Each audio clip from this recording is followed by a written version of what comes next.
Olá, colecionadores e seguidores do canal Coisa de Colecionador. Eu quero abordar com vocês aqui um assunto que eu acho muito interessante, um debate que precisa ser trazido para todo mundo que curte a cultura pop de um jeito mais amplo. Mas eu vou usar um recorte para falar do assunto. Eu vou falar das histórias em quadrinho. Mas esse tema, esse assunto, ele na verdade atinge a todas as mídias, todas. Atinge aos filmes, atinge as séries, atinge logicamente as histórias em quadrinho. Acredito que atinja também aos mangás e até a literatura. Todos eles estão sendo profundamente atingidos por uma grande transformação cultural que nós vemos passando na nossa frente, diante dos nossos olhos, nos últimos 100 anos, mais ou menos. Nos últimos 100 anos, a famosa luta entre o bem e o mal vem ganhando sempre contornos muito diferentes e nuances muito diferentes, e sempre isso é uma constante. Se você for fazer um estudo mais pormenorizado, detalhado, você vai evidenciar muito mais do que eu vou expor nessa pequena série de vídeos. Eu vou fazer uma série de vídeos, por quê? Porque o assunto é extenso, é longo, e eu não vou fazer aqui uma aula de 1h30, 1h, 45 minutos, não vou fazer isso. Então eu vou gravar uma série de vídeos, mais ou menos com entre 7 e 10 minutos cada um, para tornar o assunto um pouco mais fácil de você ver em capítulos. Tá? Aí você vai vendo de acordo com a sua disponibilidade, tá bom? Vamos lá.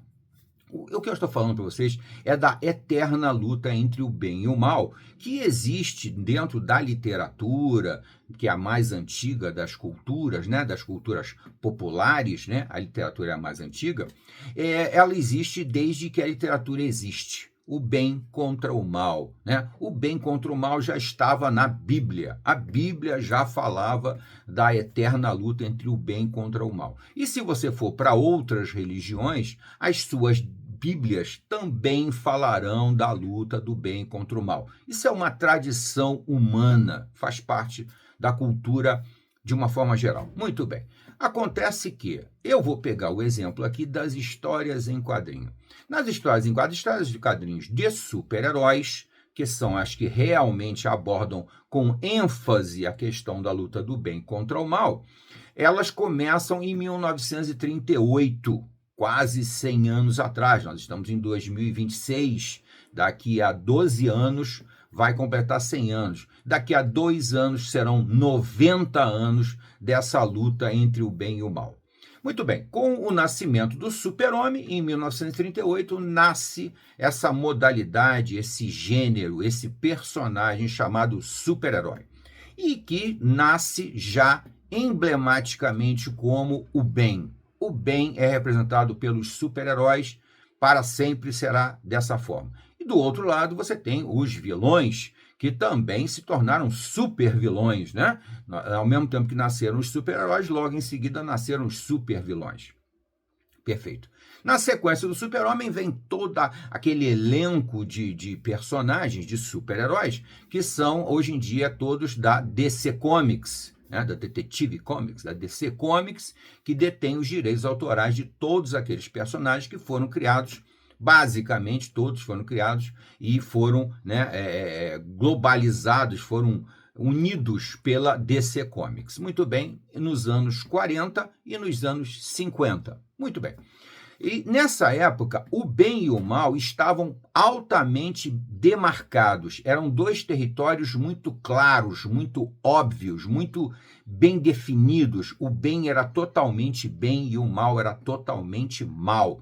Não havia ponto de interseção. Não havia bandido mais ou menos, não havia herói mais ou menos. Não havia. Isso estava muito claro. Era o preto e o branco, o azul e o vermelho, ou a cor que você preferia identificá-los. Muito bem. Logicamente, essa fórmula, ao longo dos próximos 20 anos, entre 1938 e 1960, mais ou menos, 20 anos mais ou menos, essa fórmula foi se esgotando. Por quê? Porque a população começou a perceber o mundo de uma forma diferente, passou por uma Segunda Guerra Mundial e depois começou a enfrentar outros tipos de problemas sociais, né? A comunicação também foi começando a se tornar mais evidente, né? Apesar de ser perto da comunicação que nós temos hoje em dia, era uma comunicação de lesma, né? Era uma comunicação, sei lá, de uma lentidão absurda. Mas começaram a surgir os veículos de comunicação, surge o rádio, logo depois surge a televisão, tal, e então as mídias começam a interferir na cultura de uma forma geral e começa a se ter uma percepção maior do que os leitores de quadrinhos estão interessados em ler. Esse fenômeno é natural. Também nesse período, os quadrinhos sofrem uma perseguição muito grande, são muito combatidos, porque apesar deles terem essa clareza absurda entre o que é bom e o que é mal, mesmo assim eles sofreram uma censura nos anos 50, mais ou menos, em que houve até lei dizendo que a história em quadrinho fazia mal aos jovens, etc. Então, vocês percebam aquele momento histórico em que a preocupação com uma educação indevida, quando se confundem as coisas, já era uma marca dessas 2 décadas, mais ou menos. Nos anos 60, a coisa começa a mudar. E começa a mudar porque existe uma demanda reprimida. As coisas não mudam espontaneamente ou por interesse de 1, ou de 2, ou de 3. Não. Editoras ou veículos, não. É porque havia uma demanda reprimida. E quem percebeu essa demanda reprimida foi o mestre Stan Lee, não tenha dúvida nenhuma, logicamente, com a ajuda de outros, mas o expoente da criação dos anos 60 dos quadrinhos é, sem dúvida nenhuma, o Stan Lee. Com Jack Kirby, com Steve Ditko, com Don Heck e outros tantos lá. Muito bem. Nos anos 60, o Stan Lee percebeu que não dava mais para aceitar aquele herói absolutamente perfeito, aquele herói que não tinha defeitos, que não tinha problemas, que só tinha qualidades. Então, ele percebeu que ele precisava dar uma dramaticidade, intensificar a dramaticidade do herói, do super-herói. Então, o Stan Lee criou, logicamente, aquele elenco de super-heróis, todos eles com dramas pessoais, com problemas pessoais graves, intensos, que interferiam sempre na vida do alter ego, do personagem principal e do herói também. O super-herói sofria com aquelas coisas. Aí nós temos o Quarteto Fantástico, nós vamos ter o Homem-Aranha, o Homem de Ferro, né? O Demolidor, ótimos exemplos desse momento histórico. Porém, o bem e o mal continuam extremamente bem definidos. O herói agora tem um drama pessoal, tem problemas, não tem uma vida perfeita, não tem uma vida linda e maravilhosa, ele tem uma vida equilibrada, que ele tenta controlar o tempo todo para poder fazer o bem, mas ele sempre vai fazer o bem, não há momento nenhum em que ele pratique um erro, que ele pratique uma coisa indevida, imoral, antiética, não. E os vilões continuam sendo vilões, apenas vilões, né? Pessoas de mau caráter, capazes de fazer maldades, de crueldade, etc, etc.